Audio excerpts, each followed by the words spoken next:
अकोला महापालिकेमध्ये भाजपच्या नेतृत्वाखालचा गट हा स्थापन करण्यात आलाय। अमरावती विभागीय आयुक्त कार्यालयामध्ये या गटाची स्थापना करण्यात आली आहे। 44 नगरसेवकांची शहर सुधार आघाडी ही स्थापन करण्यात आलेली आहे।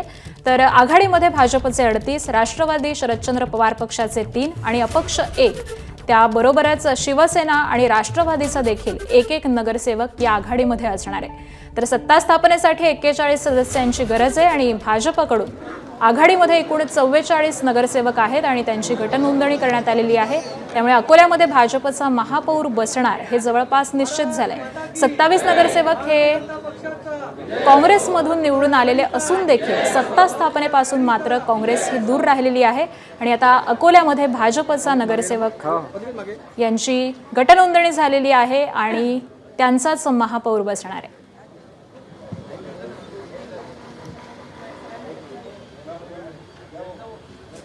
तर अमरावतीमध्ये आयुक्तांपुढे भाजपनं एकूण 44 नगरसेवकांची गटनोंदणी ही केलेली आहे। त्यामुळे आता अमरावतीमध्ये भाजपचा महापौर बसणार हे निश्चित झालंय।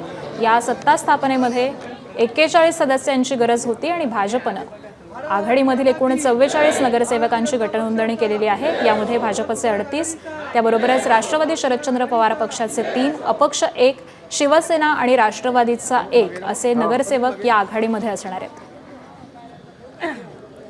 तर अकोल्यामधलं हे संख्याबळ नेमकं कसं आहे आपण ग्राफिक्सच्या माध्यमातून जाणून घेऊयात। तर एकूण 80 जागा आहेत आणि बहुमताचा आकडा आहे 41। भाजपचे 38 नगरसेवक निवडून आलेत। राष्ट्रवादी शरदचंद्र पवार पक्षाचे 3, राष्ट्रवादीचा 1, काँग्रेस 21, वंचित 5, शिवसेना 1, शिवसेना उद्धव बाळासाहेब ठाकरे पक्ष 6, MIM 3, अपक्ष 1 असे नगरसेवक हे अकोल्यामध्ये निवडून आलेले आहेत। तर यानंतर आता भाजपचे 38, राष्ट्रवादी शरदचंद्र पवार पक्षाचे 3, शिवसेना 1, राष्ट्रवादी 1 आणि अपक्ष 1 अशी एकूण 44 संख्या झालेली आहे आणि त्यांच्याकडून आघाडी स्थापन करण्यात येऊन गटाची स्थापनाही करण्यात आलेली आहे। तर उर्वरित काँग्रेसचे 21, वंचितचे 5, अकोला विकास समिती 1, शिवसेना उद्धव बाळासाहेब ठाकरे पक्ष 6, MIM 3 आणि अपक्ष असा 1 नगरसेवक आहे। आणि याच संदर्भामध्ये आपण अधिक माहिती जाणून घेऊयात आमचे प्रतिनिधी प्रणय निर्बाणी यांच्याकडून। प्रणय, अकोल्यामध्ये आता भाजपचा महापौर बसणार आहे। भाजपकडून एकूणच कसं हे सत्ता समीकरण जुळवून आणण्यात आलेलं आहे?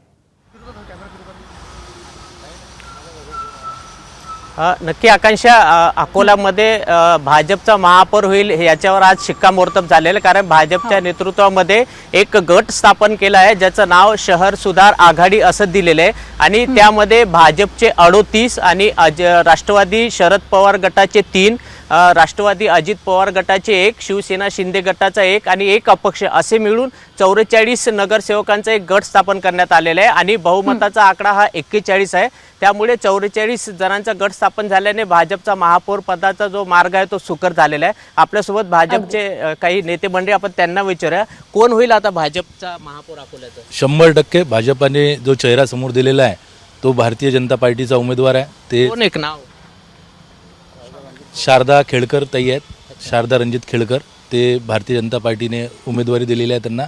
ते आपली जी आघाडी आहे त्या आघाडीतर्फे ते उमेदवार आहेत आणि ते महापौर होतील 100%। 44 जण कोण कोण आहे या तुमचे जे शहर सुधार आघाडी केली त्यामध्ये? या शहर सुधार आघाडीमध्ये भारतीय जनता पार्टीचे 38, शरद पवार साहेबांचे 3, अजित पवार साहेबांचे 1, शिंदे साहेबांचे धनुष्यबाण 1 आणि 1 अपक्ष असे सुनील भाऊ मेश्राम यांचे 1 असे महानगर विकास समितीचे 1 असे मिळून पूर्ण 44 लोक हे संपूर्ण झालेले आहेत। त्यामुळे ही जी शहर सुधार आघाडीचा आता भाजपचा महापौर बसणार आहे हे निश्चित झालेलं आहे। धन्यवाद प्रणय या सविस्तर सगळ्या माहितीसाठी। ABP माझा, उघडा डोळे बघा नीट।